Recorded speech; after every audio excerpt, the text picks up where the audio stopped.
Bom, pessoal, nós paramos na pergunta de número 104. E a 104 vai falar um pouquinho sobre o Código de Ética dos Assistentes Sociais. Vamos lá. Barroco conceitua Código de Ética como um conjunto de valores e princípios, normas morais, direitos, deveres e sanções, orientador de comportamento individual dos profissionais, dirigida à regulamentação de suas relações éticas com quem? O Código de Ética vai orientar, vai nortear o posicionamento, o comportamento dos assistentes sociais em relação a quem? Em relação aos usuários, em relação à justiça, em relação às instituições empregadoras. Se nós pegarmos o nosso código de ética, nós vamos observar que existem orientações em relação ao comportamento dos assistentes sociais com esses autores, com a instituição, com a própria justiça, com os usuários. Assim, a alternativa correta, alternativa A, usuários, justiça, instituições empregadoras. Olha lá as outras alternativas. Justiça, família, governantes, nada a ver. Governantes, família e usuários, instituições empregadoras, usuários e governantes, partidos políticos, governantes e justiça, nada a ver essas demais alternativas. Então, a alternativa correta, alternativa A, usuários, justiça, instituições empregadoras. Vamos lá para 105. Paiva e Salles afirmam que, segundo o atual Código de Ética, o assistente social, embora seja profissional liberal, deve seguir princípios e deveres construídos coletivamente para sua atuação na sociedade. Assinale a alternativa que contempla os princípios presentes no Código de Ética Profissional em vigor. No nosso Código de Ética Profissional em vigor, o Código de 1993, quais são os princípios? Lembram lá dos 11 princípios do Código de Ética? Liberdade como valor ético central, defesa da cidadania, da democracia. E esses 11 princípios sempre caem em concursos públicos. Eu faço aqui como sugestão que vocês dêem uma olhadinha naqueles 11 princípios, tá bom? Porque sempre cai em concurso público. Então, nós temos o princípio da fidelidade aos interesses sociais. Fidelidade. Nada a ver, né? Defesa intransigente dos direitos humanos, tudo bem. Recusa do arbítrio e do autoritarismo, também tudo bem. Mas essa primeira, fidelidade aos interesses sociais, não consta lá nos nossos 11 princípios, nosso código de ética. B, pessoa humana como centro, nada a ver. Objeto e fim da vida social, nada a ver. Ampliação e consolidação da cidadania, nós temos lá. Mas esse fim da vida social, pessoa humana como centro, tem nada a ver. C, reconhecimento da liberdade como valor ético central, garantia do pluralismo, correta. Essa alternativa está correta, consta lá no nosso código de ética. D, defesa do aprofundamento da democracia, participação e subsidiariedade. Essa subsidiariedade aqui é uma palavra extremamente solta, não tem nada a ver com o contexto, né? E E, posicionamento em favor da equidade e justiça social, correta. Autodeterminação, nada a ver esse princípio da autodeterminação. Esse princípio da autodeterminação, ele está ligado diretamente à discussão da fenomenologia, tá? Então, não tem nada a ver. Assim, alternativa correta, alternativa C, reconhecimento da liberdade como valor ético central, garantia do pluralismo. Vamos lá para a pergunta de número 106. Marque V quando verdadeira e F quando falsa. Entende-se a entrevista social como um instrumento que garante a aproximação entre assistente social e usuário, possibilita um processo de desconstrução, construção e reconstrução da problemática vivenciada pelos usuários. Entre os itens abaixo, se identifique aqueles que constituem fases ou partes de uma entrevista. Bom, pessoal, antes, só para esclarecer um pouquinho, a entrevista ela é feita por algumas partes. A primeira parte é a parte do planejamento. Ao realizarmos uma entrevista, inicialmente nós temos que realizar todo um processo de planejamento. Por quem entrevistar, de que forma entrevistar. Então, a primeira etapa do planejamento sempre vai ser, a primeira etapa da entrevista sempre será a etapa do planejamento. Depois nós temos a etapa da execução propriamente dita, que é colocar tudo aquilo que nós planejamos em prática, tá? Aí nós temos também a etapa do registro da entrevista. De que forma que nós vamos registrar o que foi dito, de que forma foi dito. E nós temos depois o encerramento. Então, essas são as etapas primordiais da entrevista. A etapa do planejamento, da execução, a etapa do registro e a etapa do encerramento. Assim, nós temos a etapa do planejamento verdadeira. Etapa da dramatização, nada a ver, na entrevista nós não vamos dramatizar, né? Desenvolvimento e execução propriamente dita, correta. Questionamento. Gente, nós estamos falando das fases ou partes de uma entrevista. Será que a fase da entrevista tem uma fase que se chama questionamento? Não, tem nada a ver. Registro, tem uma fase do registro? Tem uma fase do registro, onde nós vamos registrar tudo aquilo que foi dito na entrevista, de que forma que foi dito, né? Uma fase da conquista, nada a ver, né? A entrevista não tem uma fase, uma etapa da conquista. Do encerramento? Tem. Nós temos a etapa do encerramento da entrevista. Então, vocês perceberam que nós temos o planejamento, a execução, o registro e o encerramento? São essas as etapas da entrevista. E escuta qualificada? Tem uma etapa que chama escuta qualificada? Não. A escuta qualificada é uma metodologia. Ela constitui todo o processo da entrevista. Aqui está questionando as fases ou as partes de uma entrevista. Então, quais são as fases, quais são as partes de uma entrevista? Planejamento, execução, registro e encerramento. Assim, essas são as verdadeiras, as demais são falsas. Então, a alternativa correta é a alternativa B, V, F, V, F, V, F, V, F. Beleza? Alternativa B. 107. Segundo Magalhães, a visita domiciliar como um dos instrumentos utilizados pela profissão, desde sua origem, constitui parte integrante da competência técnico-operativa do assistente social. Assinale entre as alternativas abaixo a correta. Então, qual é a alternativa correta no que se refere à visita domiciliar? A. Trata-se de um instrumento que tem como principal objetivo conhecer as condições e modos de vida da população usuária, na particularidade de seu contexto sociocultural de relações sociais?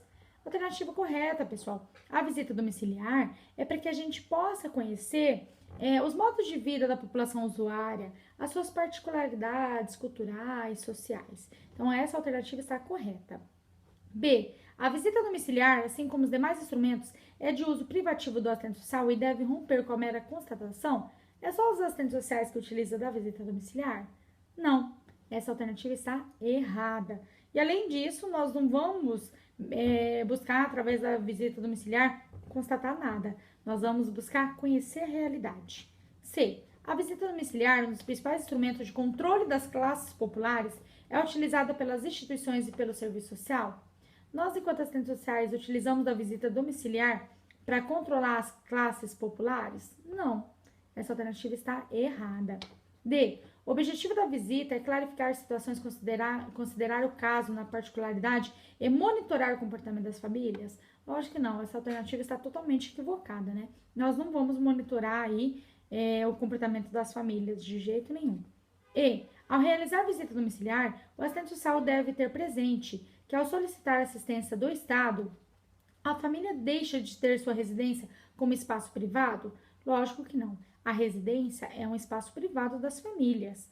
Não é porque nós vamos realizar a visita domiciliar que a residência deixa de ser o espaço privado, tá? Então, a alternativa correta é a alternativa A. Beleza? Vamos lá para a última questão, gente. 108 questões. Chegamos ao final. Muito obrigada por vocês ficarem comigo até este momento. Vamos lá. 108. Assinale a alternativa correta. Essa pergunta está muito confusa, as alternativas estão confusas. Eu vou passar para vocês a alternativa que mais se aproxima da alternativa correta, mas lembrando que essa alternativa A, inclusive, eu iria questionar ela em um concurso público, que é a alternativa que eu assinalaria como correta, tá? Assinale a alternativa correta. O relatório social, enquanto recurso instrumental, é utilizado no serviço social desde 1935. Nos Estados Unidos, quando Mary Ellen Richmond fez um levantamento de vários relatórios sociais elaborados por profissionais da época. Instrumento importante da prática profissional, a elaboração do relatório requer alguns cuidados, dos quais destacam-se: A. No relatório devemos ter um cuidado especial com as falas literais dos usuários, porque optamos registrar e preservar. Após colocar a fala da pessoa entre aspas e itálico, acrescentamos as siglas SIL e SIC, que se referem respectivamente a SIL, segundo informações do usuário ou cliente. Vocês perceberam? Parece que está faltando alguma coisa. A sigla SIL significa segundo informações do usuário. Está correta. E a afirmação SIC, a sigla SIC, significa que nós estamos transcrevendo aquilo que é literal. Mas vocês perceberam que essa alternativa, ela está um pouco confusa? Ela está falando assim, ó. Após colocar a fala, a pessoa entre aspas e itálico. Primeiro, que as normas da BNT, ela traz que pode ser tanto aspas quanto itálico. E aqui está afirmando que tem que ser aspas e itálico. Acrescentamos as siglas SIL e SIC, que se referem respectivamente a SIL, segundo informações dos usuários ou cliente. Tá aí a SIC. Vocês perceberam que essa alternativa está completamente confusa, gente? Completamente confusa. A banca, ela não completa as informações. Olha lá. Após colocar a fala da pessoa entre aspas itálico, acrescentamos as siglas SIL e SIC, que se referem respectivamente a SIL, tá? E a SIC? Vocês viram que a alternativa, ela está pela metade? Não completa aí o que está sendo questionada?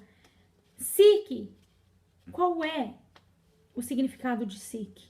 Só traz o significado de SIL. Então, eu não assinalaria essa como correta, mas a banca traz essa alternativa como correta, tá? Eu iria questionar, sem dúvida nenhuma, essa questão do SIC, essa questão do SIL, porque a alternativa está completamente confusa. Mas a banca traz essa alternativa como alternativa correta. B. O relatório social deve ser redigido na primeira pessoa do singular? Não, pois é uma ação individual, personalizada e representa a visão do profissional sobre uma dada realidade. Nós sabemos que, pelas normas, nós não podemos escrever um relatório social na primeira pessoa do singular. Beleza? C. Deve-se registrar somente aquelas situações mais complexas e que exigem estudo aprofundado, pois o relato detalhado toma tempo. Tirando o profissional das mobilizações populares, também está errada essa alternativa, porque essa alternativa fala que nós devemos registrar somente aquelas situações mais complexas e que exigem estudo aprofundado. Então, está errada essa alternativa também. D. Ao elaborar-se o relatório social, deve-se levar em consideração os objetivos e interesses da instituição? Não. Ao elaborarmos o relatório social, devemos levar em consideração os objetivos e os interesses dos usuários e não da instituição. A intencionalidade do assistente social e não da instituição. E a guarda do material, relatórios e outros documentações do serviço social para otimização do espaço físico pode ficar sobre a guarda dos setores administrativos?